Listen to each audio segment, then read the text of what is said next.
始まりました各駅喫茶ハメジュン。マスターいつかちゃん、これ大丈夫、見えてますか？見えてますよ。見えてます。もうよかったよかったよかった。マスターとジュンさんに会いたいです。早くいつかちゃん目の前でボコボコにしたいよ。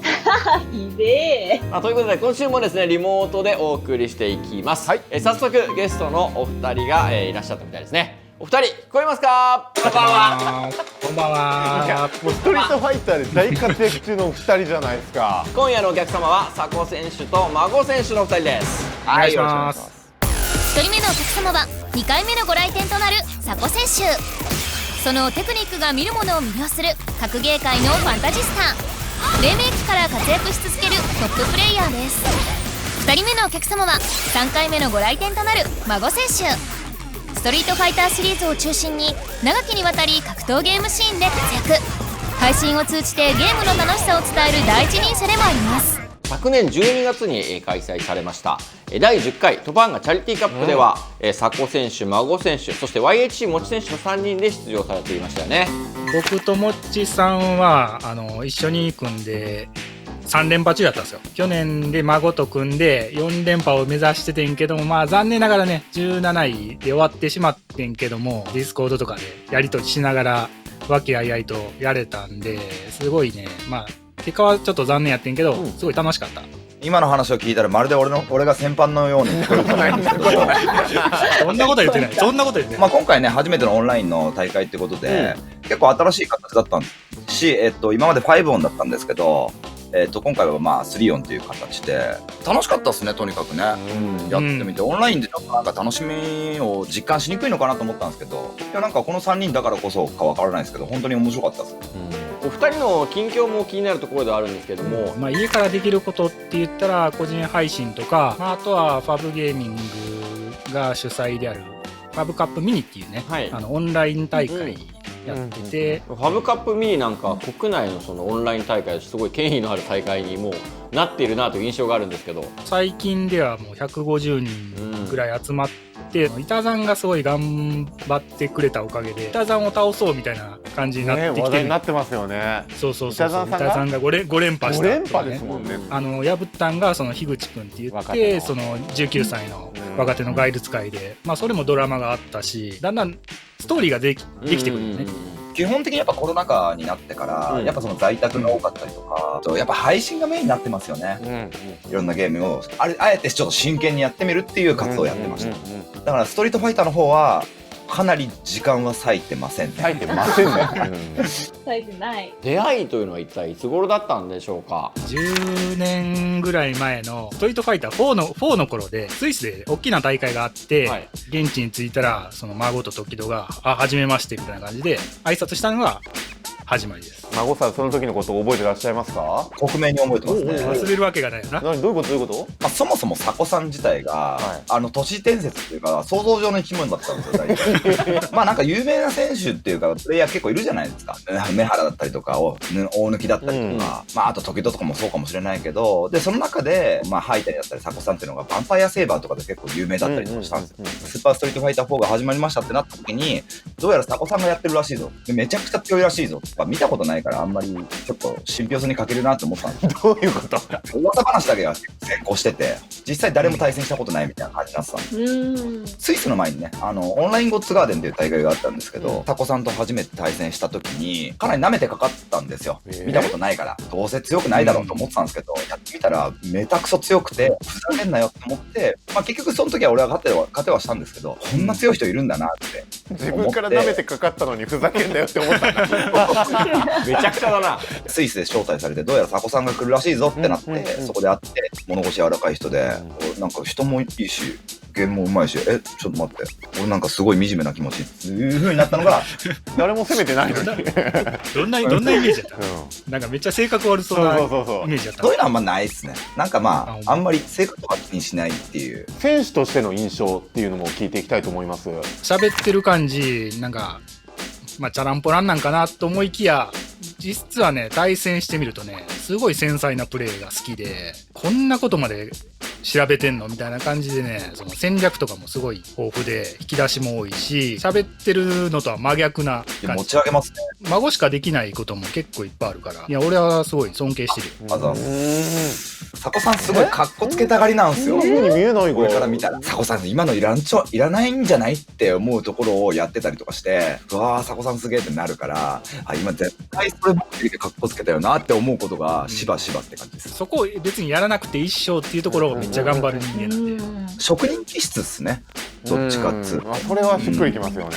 やるべきだからやるんでしょっていう風に思ってるとは思うんですけど、俺からしたらいらないんですよ。思ってないやりたいからやってるだけでそう自分がね気持ちよくなればやっぱ格ゲーって面白くなるから、まあそうですね。そこなんよね。プライベートの交流とかってあるんですか？一緒にうちの嫁と孫と俺とで3人で温泉行ったこともある。どちらから行こうみたいな申し出たんですか？うちです。はいうち。もっともっと俺が大阪にちょっと遠征してた時あったんですよ。ちょっと佐古さんち泊まりたいって話をしたら、もう快く OK してくれて、1週間くらいいたんですよね。結構おったよな。そううちからなんかゲーセン行ったり家でネット対戦したりとかやってたもんな。せっかくだから温泉でも行こうかっつって、もう佐古さんの運転で。奥様もなんか言ってたんじゃないですか実は。でもうちのね嫁さんも孫のことがすごい好きで、だからもう全然ウェルカムで。じゃあ一緒に温泉行こうやって言ったのも初めはその嫁さんやし。そうなんだ。お二人ともいわゆるチーム年長者としてまとめ役という立場だと思うんですね。チームメイトに対してゲーム以外のことも指導したりするのかなという。パブゲーミングっていうチーム自体その人数は30人いて、でも格ゲー部門って2人しかいないんですよ。僕と流星君。その流星君もね指導するっていうより対戦してた方が伸びるタイプなんで、お前はずっと対戦しとけっていうのでほったらかしにします。魚群はそういう意味ではちょっと孫さんがてっぺんだと、いや楽しみだな、どういう風に接してるのか。去年できたばっかりのチームなんで、新しいっていうこともあるし、でコロナ禍とかなんでプロツアーとかないじゃないですか。でその中でやらなきゃいけないことっていうのが結構やっぱ配信業だったりとかするんですけど、配信に関してもゲームに関しても僕ちょっとやっぱ歴長かったりとかするし、ある程度やっぱ知識とか、考え方とかあったりとかするので、それをちょっと話したりとかしてますよね。見てる人たちのことを考えてこういう風にやった方がいいんじゃないかとか、プレイのことに関しても最近やっぱその鉄拳で若い子たちが入ってきたんですけど、やっぱその鉄拳しかやったことがないっていうプレイヤーなので、こういう風にやったらいいんじゃないかっていう風のは言ったりとかしますね。教えるの上手やもんな、孫は。そうっすね。人によってやっぱその教え方とか伝え方とかやっぱ違いますし、そこら辺考えるのもやっぱ面白かったりとかしますね。この二人いいわ。でこの二人いいわ。やっぱりゲームしたくなっちゃうのがね、もうしょうがないです。僕もゲーマーなので、そろそろ対戦していきたいと思うんですけど、佐古選手、孫選手、お願いできますか？もちろん。いいですよ。はい、やりましょう。お願いします。エキシビションマッチ三つどもえ戦。まずは歌広場と佐古選手の対戦です。佐古さんの目だと何やってくるかわからないから、V スキル2のガードの硬直さだけここで教えておいてください。僕にマイナス 10以上あります。半角ですね。ありがとうございます。歌に前一先で負けてるんで、今回はねリベンジマッチでしっかりやっていきたいと思います。V スキル2じゃん。ソウルスパイラルを選択したのは佐古。まずこの剣がこのメナトにどう近づいていくか。メナトは非常にリーチの長いこの追所を使った遠距離攻撃を持っています。これをかいくぐらなくてはいけません。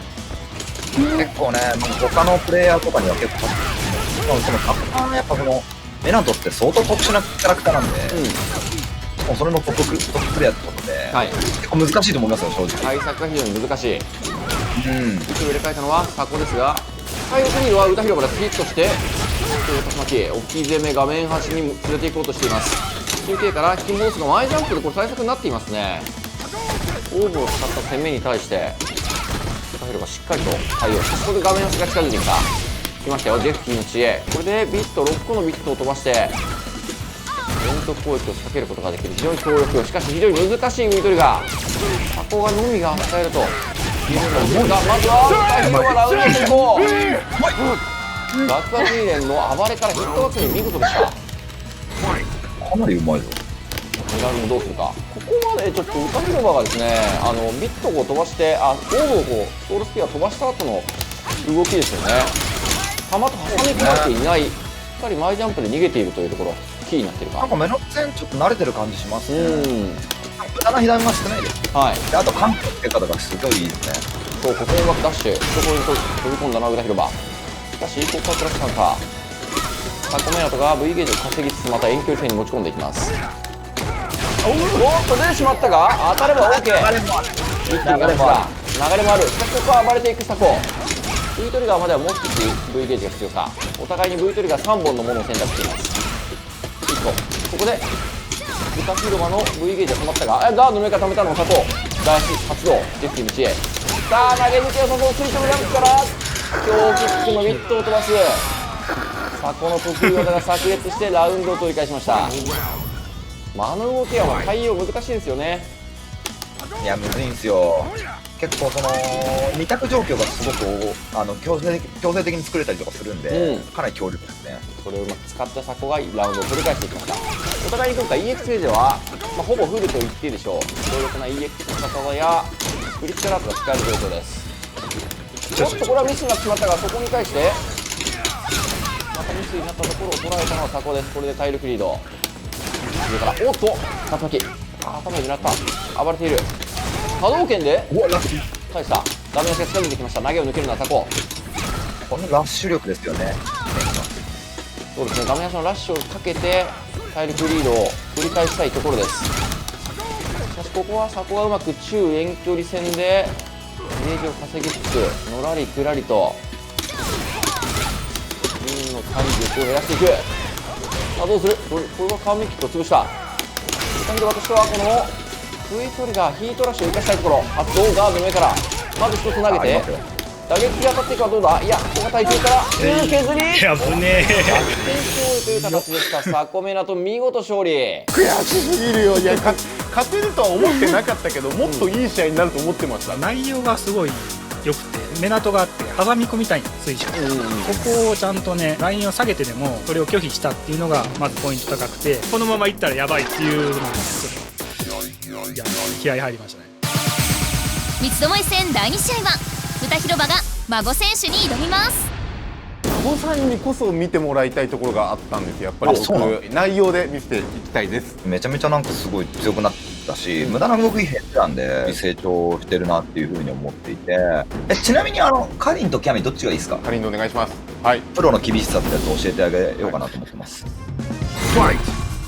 成長を見せたい歌広場は孫選手相手にどんな戦いを見せるのでしょうか。チェックポイントになると。しかし孫の踏み込みが深い。一気に画面足。カリンは非常に攻撃力の高いキャラクター。この画面足を生かしたところドッと中足からのおおうまいとタッチパンチ差し返す形で歌広場が少しずつ体力リードをしている孫を追いついてきました。ジャッケ昇竜おおマジか。いいぞ。リートルがここでクラッシュカウンター。孫はチャンスをつかむ。投げ抜けされるといいゲージがあるぞ。いやたまりきらない。2本は使わずどうなる。いやジャッケしゃがみちましこれは大きいぞ。大逆転歌広場順。ラッキーラッキー。いや今ギリギリ孫の EX ゲージが3本たまらなかったのキーでしたかね。そうやね。20キャからたまれば一つクリティカルアンで倒しきれるという状況でしたが本当にギリギリあと数ドットゲージが足りませんでした。まずラウンドを先行したのは歌広場順。画面足やはり横押しのプレッシャーはこの孫の得意とするところ。投げ抜けも誘って後ろ下がりからしっかりとコンボを決めていく。さらに画面足カウンターがつながった。非常に息苦しい展開です。ゲージを貯めて倒してきました。見事全てのゲージを抱えているのは歌広場順。この EX ゲージをうまく使って3ラウンド目を進めていきたいところです。となればキーになるのはやはりしゃがみ中キックヒット確認からの EX 竜巻旋風脚。しかしカウンターこれは大きい。強勝力に続きまずは先行。しかし先頭パンチの差し返しを狙った孫ダメージを返していく。暴れてきました。起き上がり画面中央での攻防。差し手を切ってクラッシュカウンター。イオキックに横に押していくのは孫です。画面足しかし無敵技 EX 昇竜拳で返していく。よし差し返しうまいぞ。さあ裏広場 V トリガーを使いたい。シャンチョルシヒットした。これは大きい。あるよ。昇竜置き攻め重視。上から着地壊したガードしている。孫の EX セージの倒りそうだぞ。一発どうなる。ここはガードでしのいだ。お互いにワンチャン圏内、何か当たればおる。ちょっとなんでおかしい、こんなのしたことない、こんなミスしたことない。プレイエンジンとして内容で見せるってどういうこと？勝ったのはこんなミスしたことい。ない。押すはずのないボタンを孫さんの冷圧によって押させられました。誘導された。あとちょっとって感じで見えましたよね、でもこのちょっと果てしなく遠いですから危なかったね。このちょっとがやっぱね、そのプロとそれ普通に危なかったと思います。三つどもえ戦最後は孫選手と佐古選手の対戦です。長い付き合いなんで、うんまあ、ここはもう対戦で分からしてどっちが上かっていうのはね。まあ佐古さんもねそろそろもういい年なんで、俺まだ30代なんでね、佐古さんにはそろそろ引退してもろて。キャミーは動きが速く、そして空中からの突進攻撃、キャノンストライクを持っているということで、相手にどんどん接近していくキャラクターですね。対するレナトはやはりこの遠距離戦、リーチの長さを生かして、そして設置したこのレソールスフィア、オーブ、これを生かして、同時攻撃を仕掛けていく。まずはキャミー、孫がチャンスを作っていきます。この画面足のラッシュが非常に強力です。タッチクマッチの上のところでは打ってきたか。アルフィガードからコンボがうますぎる。オーブの位置をうまく生かしてアドリブでコンボをつないできましたタコ。そろそろ孫の V トリガーがたまりそうな状況です。ここはスパイラルラードをいわゆるぶっ放して画面足のチャンスに変えてきました。そしてこのキャノンストライク足元に当てることで有利な状況を作ることがあります。大足からのジェフティの知恵、これでビットをまとってこのビットのプレッシャーを縦に、いわゆるラインを持ち上げる、画面足から脱出することに成功したのは佐古。まずはオーブ設置、また設置して設置状況のプレッシャーを生かしていく。時間も減ってきた。ここからラッシュをかけていこうというところだが、ガードしてうまくコンボにつないだ。うますぎるぞ。いや、ここは位置が入れ替わってしまっている。さあどうだ、入れ替えてどう使い込んでいきます。しゃがみ強パンチから、V トリガーにつないだのは孫。上から投げ抜け誘い、そしてゲージが待っています。クリックからしてクロスティングアサルト。時間はかなり減ってきていくがいたものの、孫は最後チャンスをうまく作り、そして攻めを組み立てていきました。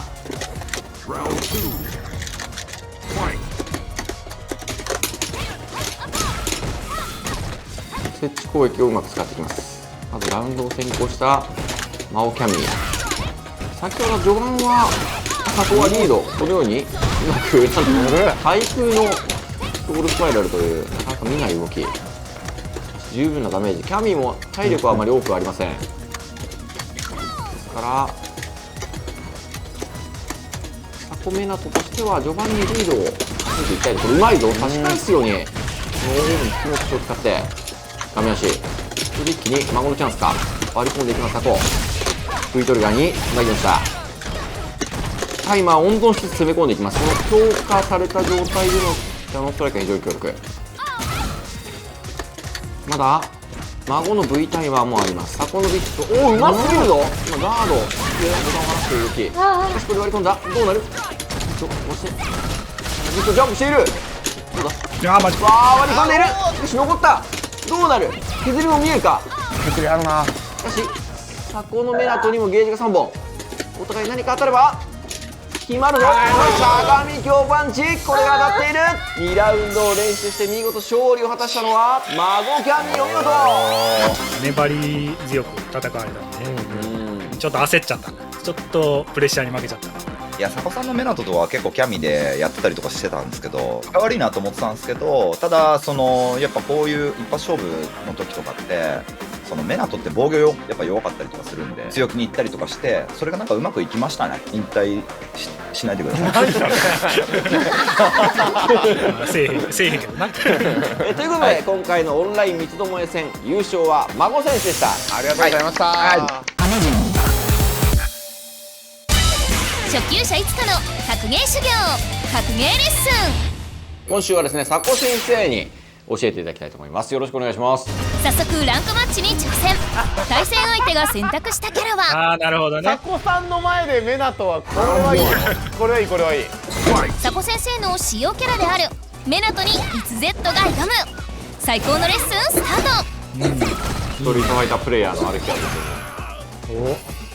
あと V スキルもね最近2選んでるんでこれ使いたい。あ、対策に欲しい。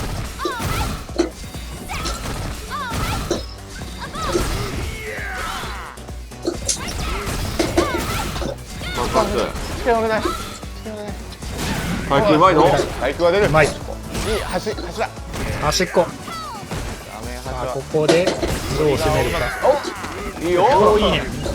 生き方の黄金連携なんですよ。ロシアンキックスキルでね。なるほど。見取りがある。それが使いたいね。あうわあこれ知らない、シチュエーション知らないと。うん。そうやね。ちょっと厳しいな。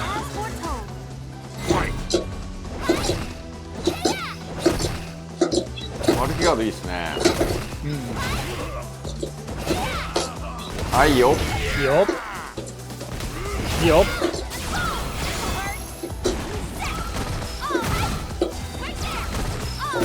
やっぱ遠距離で。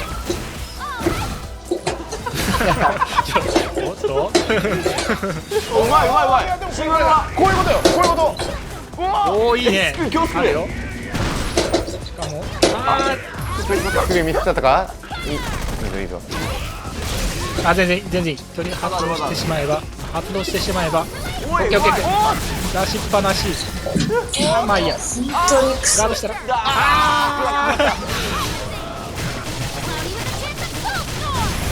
これは多分対戦してます。佐古先生、このプレイいかがだったでしょうか。その試合が始まった瞬間の中間距離戦、ここでのね前歩きガードめちゃくちゃうまい。ありがとうございます。画面端にさっきから2回追い込んでるねんけども、まとまったダメージがうまいこと取れてなかったんで、ああいう状況はバンバン前に出ちゃって OK。はい。あとトリガーが使えてなかったのがちょっともったいなかったなっていうポイントではあるかな。やっぱメナトのその V トリガーって飛び道具なんで、ザンギエフのトリガー発動中って飛び道具無敵なんで、メナトの飛び道具に対してうまいこと噛み合わせれば一方的に殴れる。じゃあメナトが V トリガー発動したらなんかちょっとチャンスめちゃめちゃあるみたいな。そう逆にねメナトがもうトリガー発動したらザンギエフもトリガー発動しちゃっていいかなっていうぐらいかな。タコさんにメナト戦を見てもらってメナトのアドバイスもらうってすごいことだよね、よく考えたら。確かにめっちゃにラッキーでしたね。そう